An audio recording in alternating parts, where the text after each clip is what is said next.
Sir வணக்கம். வணக்கம். தேமுதிகவினுடைய பொதுச் செயலாளர் திருமதி பிரேமலதா விஜயகாந்த் அவர்கள் 2 நாட்களுக்கு முன்னு தமிழ்நாடு முழுக்கம் இந்த மின்கட்டண உயர்வு தொடர்பாக ஆர்ப்பாட்டம் நடத்தினாங்க. அதில் குறிப்பாக ஆவடி மாநகராட்சி அங்கே பிரேமலதா விஜயகாந்த் அவர்கள் தலைமையில் நடந்த ஆர்ப்பாட்டத்தில் பத்திரிகையாளர் சந்திப்பில் ஸ்டாலின் அவர்கள் உடல்நிலை சரியில்லாமல் இருக்கிறாரு, அவருடைய உடல் நலத்தை பார்த்துக்கணும், ஏன்னா அவர் நம்ம நாட்டுக்கு முதலமைச்சராக இருக்காரு, அவர் சரியாக இருந்தால் தான் மிச்ச விஷயங்களை கவனம் செலுத்த முடியும்னு நேரடியாகவே சொல்லியிருந்தாங்க. இந்த ஒரு பாயிண்டை எடுத்துக்கிட்டு திமுகவை சேர்ந்தவரும் திமுக கூட்டணி கட்சியை சேர்ந்தவரும் சமூக வலைதளங்களில் மிகவும் கொச்சையாக பேசுறதை நம்ம தொடர்ந்து பார்க்க முடியுது. இந்த நகர்வை எப்படி பார்க்குறீங்க? அதாவது ஒரு விஷயம் புரிஞ்சுக்கணும். பிரேமலதா மேடம் மாண்புமிகு முதலமைச்சர் உடல்நலத்தை பார்த்துக்கணும்னு சொல்கிறாங்க அப்படின்றதுல இதுல தவறு என்ன விஷயம் இருக்கிறது மாதிரி எனக்கு ஒன்றும் புரியல. அது முதல்வர் எப்போதுமே ஒரு ஆக்டிவாக இருக்காள். முதலமைச்சர் அவர்கள் திடீர்னு பார்த்தா ஜிம்முக்கு போவார், திடீர்னு பார்த்தா சைக்கிள் ஓட்டுவார், திடீர்னு பார்த்தா பாக்ஸிங் பண்ணுவார், திடீர்னு பார்த்தீங்கன்னா அப்படியே இப்போ ஜர்கின் போட்டு விட்டு அப்படியே ஒரு போஸ்ட் கொடுப்பாரு. அவர் ஒரு சினிமா சம்மந்தப்பட்ட ஒரு குடும்பத்திலேருந்து வந்ததுனால அதெல்லாம் அவர் விரும்புகிறாரு, அதை ஏற்றுக்கொள்கிறோம், மாற்று இல்லை. இந்த மாதிரி ஒரு ஆரோக்கியம் இருக்கிற மாதிரி ஒரு படத்தை தொடர்ந்து காட்டே இருப்பார். திடீர்னு பார்த்தா ஈசிஆரில் சைக்கிள் எடுத்து ஓடிட்டு இருப்பார். அது ஓட்டுற சீன் மட்டும் தான் வரும். அது ரெகுலராக ஒரு 2 கிலோமீட்டர் 4 கிலோமீட்டர் ஓட்டுறதாரா என்னன்னு தெரில. அது அவருடைய உடல்நலம் சம்மந்தப்பட்டது. அவர் 72 வயசில் எடுத்து நான் புல்லப் பண்ணுறேன், தம்பிள்ஸ் அடிக்கிறேன் அப்படின்றதெல்லாம் ஏற்றுக்கொள்ள முடியாது. இப்போ மா சுப்பிரமணியன் அவர்கள் சொன்னீங்கன்னா சுகாதாரத்துறை அமைச்சர் ஓடிக்கிட்டே இருப்பார். அவர் திமுகவில் சேர்ந்ததுலேருந்து இன்னைக்கு வரையும் ஓடிட்டு தான் இருக்கார், ஓடிக்கிட்டே இருக்கிறார். அவர் என்னன்னு தெரில, அவர் ஓட்டப்பந்தயத்தில் ஒரு இன்ட்ரெஸ்ட் இருக்குது, ஓடிக்கிட்டே இருக்கார். சரி, அவர் ஓடுறாரு, அதை நம்ம நம்பலாம். அப்போ மாண்புமிகு முதலமைச்சர் மு.க. ஸ்டாலின் அவர்கள் உடல்நிலை சற்று சரியில்லாமல் இருக்கிறார் அப்படின்னு இண்டிகேட் பண்ணுறதுலையோ சுட்டி காட்டுறதுல என்ன தவறு இருக்குது? எப்போதுமே ஆக்டிவாக நடந்து வரவர் இப்போ ரொம்ப மெலீதாக ரொம்ப ஸ்லோவாக நடந்து வர்றாரு. அவருடைய 40 தொகுதியில் வென்றெடுத்துன்றப்போ அது புன்சிரிப்போ ஒரு மிகப்பெரிய ஒரு கொண்டாட்ட நிகழ்வுகளோ அவருடைய ஃபேஸில் தென்படல. எப்போதுமே வேட்டி சட்டையில் வராரு, இப்போ பேண்ட்டு போட்டு வராரு, பேண்ட்டை கையில் விட்டுட்டு வராரு. இதெல்லாம் ஒரு டிஃப்ரெண்ட்டாக எல்லாருக்குமே தெரியுது, இல்லை தவறு இல்லைல்ல. இப்போ அமெரிக்கா போகிறதுக்கு கூட மத்திய அரசு அனுமதி கேட்டிருக்காங்க. அமெரிக்கா போகிறதுக்கு மத்திய அரசு அனுமதி கொடுத்துருக்கு. சிகிச்சைக்காக தான் போகிறாங்க. பொது வெளியில் என்ன சொல்லுவாங்க, சிகிச்சைக்காக போகிறேன்னு சொன்னால் முதலமைச்சருக்கு என்னதோ அப்படின்னு சொல்லிட்டு அவதூறை பரப்புவாங்கனால நான் இன்வெஸ்ட்மெண்ட்ஸை கொண்டு வர போகிறேன், ஃபாரின் இன்வெஸ்ட்மெண்ட்ஸ்லாம் இங்கே கொண்டு வர போகிறேன், பெரிய பெரிய முதலீடுகள்லாம் இங்கே கொண்டு வர போகிறோம் அப்படின்றாங்க. என்னென்ன முதலீடு இப்போ துபாயில் போய் கொண்டு வந்துட்டார், நாங்கள் வெள்ளரிக்கை கேட்குறோம், பதில் இல்லை. ஸ்பெயினுக்கு போகிறேன், அங்கே போகிறேன், இங்கே போகிறேன்னு எங்கெங்கேயோ போய் சுற்றிட்டு வந்தாங்க.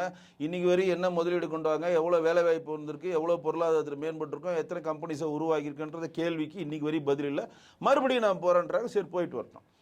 அப்போ உங்கள் உடல்நிலையை நன்றாக பார்த்து கொள்ளுங்கள்னு சொல்லிட்டு உங்களை மாதிரி ஒரு சகோதரியாக இருக்கவங்க பொது வழியில் சொன்னால் அதற்கு எதுக்கு இந்த சிபி செந்தில், இந்த கம்யூனிஸ்டை சேர்ந்த சுந்தரவல்லி, இன்னும் திமுகவுடைய அறிவுரடிகள் எல்லாம் வரிஞ்சு கட்டிட்டு பேசுகிறாங்கன்னா, இப்போ திமுகவை சேர்ந்தவர்கள் கூட பேசுறது கூட நம்ம எடுத்துப்போம்.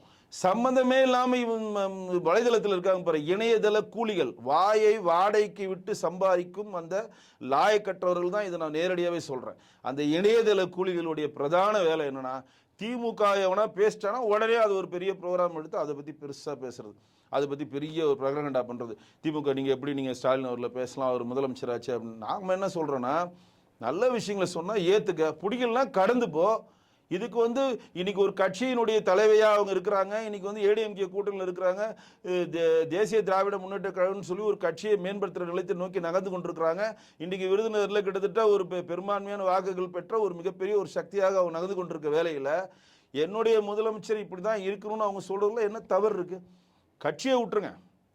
அவங்க ஒரு கட்சி, நான் பாஜகவில் இருக்கிறேன், அவங்க தேமுதிக கட்சியில் இருக்கிறாங்க, ஸ்டாலின் திமுக, அதெல்லாம் விட்டுருங்க. எனக்கு தெரிஞ்சவரையும் என்னுடைய முதலமைச்சர் உடல் நலத்தோடு இருக்கணும்னு ஒரு குடிமகனாக நான் நினைக்கிறதுல என்ன தவறு இருக்குது? என் முதலமைச்சர் நன்றாக இருந்தால் தான் எனக்கான திட்டங்களை கொண்டு வருவார். என்னுடைய முதலமைச்சர் நன்றாக இருந்தால் தான் என்னுடைய வாழ்வியல் மேம்படும். என் முதலமைச்சர் நன்றாக இருந்தால் தான் நாடு நல்லாயிருக்கும். இப்போ நாடு நல்லா இருந்தால் தான் வீடு நல்லாயிருக்கும்.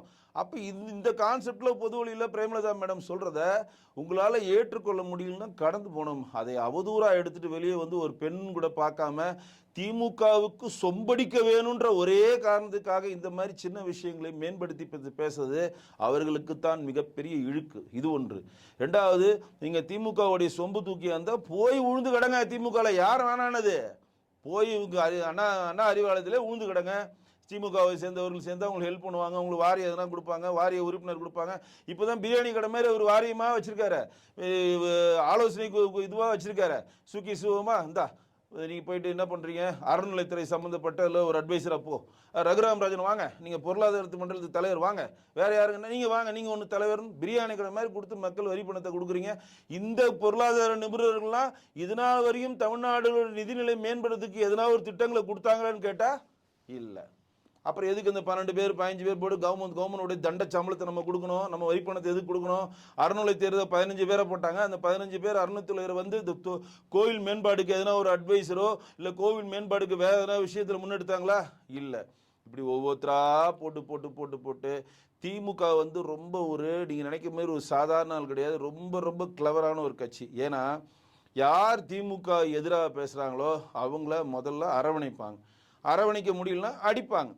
ஃபஸ்ட்டு அரவணைக்கிறப்ப என்ன பண்ணுவாங்க, ஒரு மாதிரி வாரியம் மாதிரி ஒன்று எடுத்துப்பாங்க, இல்லாட்டி இந்த மாதிரி அட்வைசரி கமிட்டி எதனா எடுத்துகிட்டு அதில் ஒரு உறுப்பினராக போட்டால் அவன் ஆஃப் ஆகிடுவான். இப்போ நீங்கள் எடுத்துக்கோங்களேன், இப்போ நீங்கள் சூக்கி சிவ மாதிரி ஒரு 10 டிக்கெட் நான் சொல்கிறேன், அதுக்கு நேரம் இல்லைன்னு சொல்கிறது. இந்த 10 பேரை நீங்கள் எடுத்துட்டிங்கன்னா இவங்க எல்லாம் ஒரு காலத்தில் திமுக மிகப்பெரிய எதிர்ப்பை பேசினாங்க.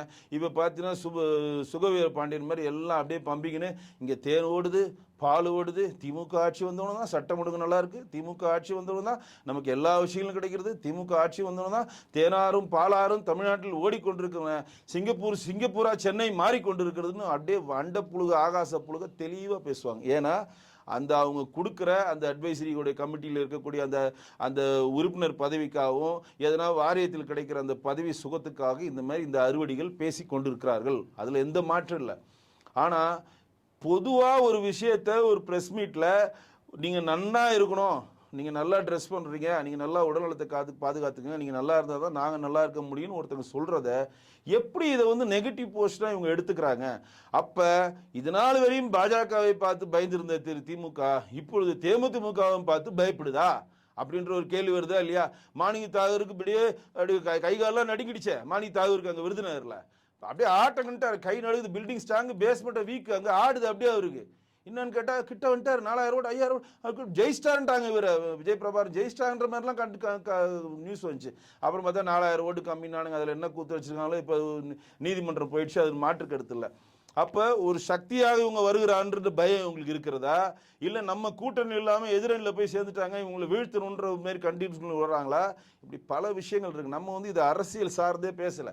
நான் முன்னாடியே சொல்கிறேன், நான் தேமுதிமுகவோட தொண்டனும் கிடையாது, பிரேமலதா மேடம் அவர்களுக்கும் எனக்கும் எந்த சம்மந்தம் கிடையாது. ஆனால் நம்ம ஏன் இதை முன்வைக்கிறோன்னா, ஒரு பெண்மணியாக ஒரு முதலமைச்சர் இப்படி இருக்கணும்னு அவங்க சொல்கிறத உங்களால் முடிஞ்சால் ஏற்றுக்குங்க, இல்லை கடந்து போங்க. இதை டார்கெட் பண்ணி திமுகவையும் திமுக கூட்டணி கட்சிகளும் திமுக அறிவுடைகளும் வாடகை விட்டு சம்பாதிக்கும் இணையதள கூலிகள் பொதுவெளியில் இந்த மாதிரி பேசினா கண்டிப்பாக திமுகவுக்கு மிகப்பெரிய ஒரு அவப்பை ஏற்படும். இப்பொழுது இந்த நிகழ்ச்சி வாயிலாக நான் கூட்டுக்கிறேன், நிகழ்ச்சி கருத்தியல் ரீதியாக மாண்புமிகு முதலமைச்சர் திரு மு க ஸ்டாலின் அவர்களுக்கும் எனக்கும் பல விஷயங்கள் முரண்பாடு இருந்தாலும் அவர் பூர்ண நலத்துடன் இருக்க வேண்டும். அவர் நன்றாக தமிழ்நாட்டில் அவருக்கு கொடுத்த பிரிவில் ஆள வேண்டும், பல நலத்திட்டங்கள் தமிழ்நாட்டுக்கு செய்ய வேண்டும் சொல்கிறேன். ஏன்னா தனிப்பட்ட முறையில் நாங்கள் நண்பர்கள், எனக்கு அவருக்கு என்ன சண்டை இருக்குது? கருத்தியல் ரீதியாக நம்ம எதிர்க்கிறோம். அப்போ கருத்தியல் ரீதியாக ஒருத்தங்க சொல்லாமல் தனிப்பட்ட முறையில் ஒரு அட்வைஸ் சொல்லுது, நீங்கள் வந்து ஒரு கருத்தியல் ரீதியாக பெரிய பிரகடனடா பண்ணிங்கன்னா உலகத்தில் இருக்கக்கூடிய பெரிய முட்டாள்கள் வரிசையில் இவங்களை எல்லாம் வருவாங்க. அதில் எந்த ஒரு மாற்றம் கிடையாது. இல்லை, இதே தேமுதிக தலைவராக கேப்டன் அவர்கள் இருந்தபோது இந்த திமுக வந்து அவர் மீது வச்ச குற்றச்சாட்டுகள், ஆதாரமற்ற குற்றச்சாட்டுகள் என்னன்றதை நம்மளால் விவாதிக்க கூட முடியாது இல்லையா? அவ்வளோ விஷயங்கள் பதிவு பண்ணாங்க.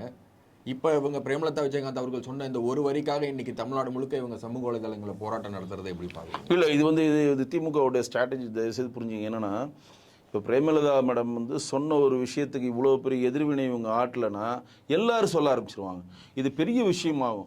இப்போ மாற்றுக் கட்சியை சேர்ந்து ஒவ்வொருத்தர் பேச ஆரம்பிச்சிருவாங்க, இணையதளத்தில் ஒவ்வொருத்தர் பேச ஆரம்பித்தா அதுக்கு முதலமைச்சருடைய ஹெல்த் இஷ்யூஸோ அது கொண்டு வந்து அது பெரிய ஒரு மைனஸை நோக்கி நகருன்ற ஒரு பயம் இருக்குது ஒன்று. ரெண்டாவது, இப்போ வந்து அமெரிக்கா போகிற பயணம் வரப்போ எதையும் நம்ம சேர்த்துப்போம். உண்மையாக அமெரிக்கா போகிறது ஒரு உடல்நல கருதி தான் போகிறார், நேரடியாகவே சொல்கிறேன், இதில் எந்த ஒரு மாற்றம் கிடையாது. சரிங்களா? அப்போ இது வந்து உடல்நல கருதின்னு சொன்னால் அது மக்கள் மனதில் வேறு மாதிரி பதியும் தான். இன்வெஸ்ட்மெண்ட்ஸ்னு போகிறாரு.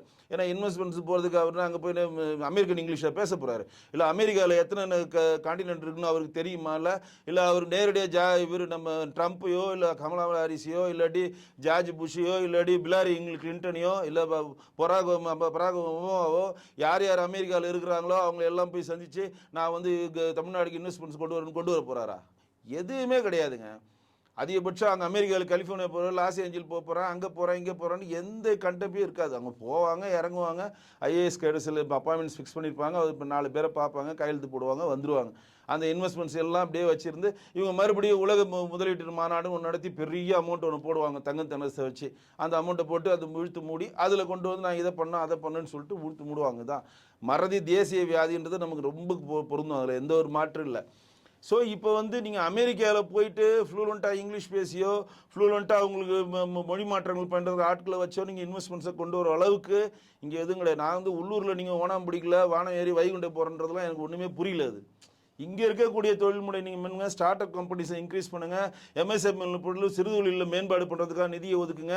மக்களை வந்து நீங்கள் தொழிலாளி ஆக்காமல் ஒவ்வொரு தொழிலாளியும் முதலாளி ஆக்குங்க. ஏன்னா மாண்புமிகு பாரத பிரதமருடைய கோட்பாடே அதுதான். இங்கே இருக்கக்கூடிய தொழிலாளி உருவாக்குறது ஒரு வேலை இல்லை. ஒவ்வொரு தொழிலாளியும் தொழிலாளியாக இருந்து முதலாளி மாதிரி பல தொழிலாளியை உருவாக்கணும். இதுதான் சப்கா சாத் சப்கா விகாஸ். அப்படி தான் எல்லாருக்காரும் முளைச்சி அனைவருக்காரும் முளைச்சி. இதுதான் வந்து பிஜேபியோட பிரதான தத்துவமே. வசுதேவ குடும்பம் தான் பிஜேபியோட பிரதான தத்துவம். ஒட்டுமொத்த உலகத்தில் இருக்கக்கூடிய எல்லாருமே நம்ம குடும்பன்ற ஒரு கட்டமைப்புக்குள்ளே வருங்க. நீ ஆந்திராக்காரன், நீ கர்நாடகாரன், நீ டெல்லிக்காரன், குஜராத்காரன்ற கான்செப்ட்குள்ளே வராதிங்க. இதுதான் அவங்களுடைய எங்களோட பாலிசி. அப்போ நீங்கள் அமெரிக்காவில் போய் இன்வெஸ்ட்மெண்ட் பண்ணுறது போல இங்கே எவ்வளோ கம்பெனிஸ் வந்து மூடிட்டு இருக்காங்க. எவ்வளோ இன்வெஸ்ட்மெண்ட்ஸ் இந்தியாவுக்குள்ளே வந்து மாறி மாறி இப்போ எவ்வளோ ஸ்ரீ சிட்டிக்கு போயிடுச்சு, கர்நாடகா போயிருக்கு, டாடா கம்பெனிஸ்லாம் கூட இப்போ குஜராத்துக்கு போயிருக்கு, இன்னும் பல கம்பெனிஸ்லாம் வெளியே போயிட்டுருக்கு. அதெல்லாம் சரி செய்யுங்கன்னா நம்ம கேள்வி கேட்குறோம். இதனால் வந்து இன்வெஸ்ட்மெண்ட்ஸையும் கேட்குறோம்.